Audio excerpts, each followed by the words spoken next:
ರೈತ ಮತ್ತು ಹಾವಿನ ಕತೆ. ಒಮ್ಮೆ ಒಬ್ಬ ರೈತ ಚಳಿಗಾಲದಲ್ಲಿ ತನ್ನ ಹೊಲಗಳ ಮೂಲಕ ಹಾದು ಹೋಗುತ್ತಿದ್ದ. ಆಗ ಅವನ ಕಣ್ಣುಗಳು ಚಳಿಯಲ್ಲಿ ಕುಗ್ಗುತ್ತಿದ್ದ ಹಾವಿನ ಮೇಲೆ ಬಿದ್ದವು. ಹಾವು ತುಂಬ ಅಪಾಯಕಾರಿ ಜೀವಿ ಎಂದು ರೈತನಿಗೆ ತಿಳಿದಿತ್ತು. ಆದರೆ ಅವನು ಅದನ್ನು ಎತ್ತಿಕೊಂಡು ತನ್ನ ಬುಟ್ಟಿಯಲ್ಲಿ ಇಟ್ಟುಕೊಂಡನು. ನಂತರ ಅವರು ಅದರ ಮೇಲೆ ಹುಲ್ಲು ಮತ್ತು ಎಲೆಗಳನ್ನು ಹರಡುತ್ತಾರೆ. ಇದರಿಂದ ಅದು ಸ್ವಲ್ಪ ಉಷ್ಣತೆಯನ್ನು ಪಡೆಯುತ್ತದೆ ಮತ್ತು ಶೀತದಿಂದ ಸಾಯುವುದರಿಂದ ರಕ್ಷಿಸುತ್ತದೆ.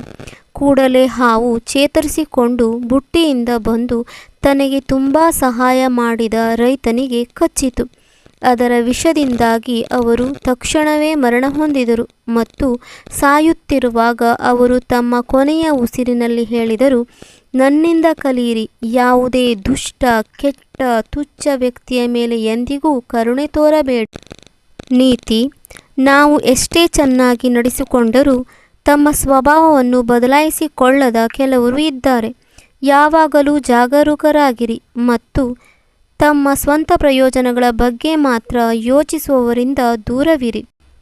ಈ ಕಥೆಯನ್ನು ಕೇಳಿದ್ದಕ್ಕಾಗಿ ಧನ್ಯವಾದಗಳು.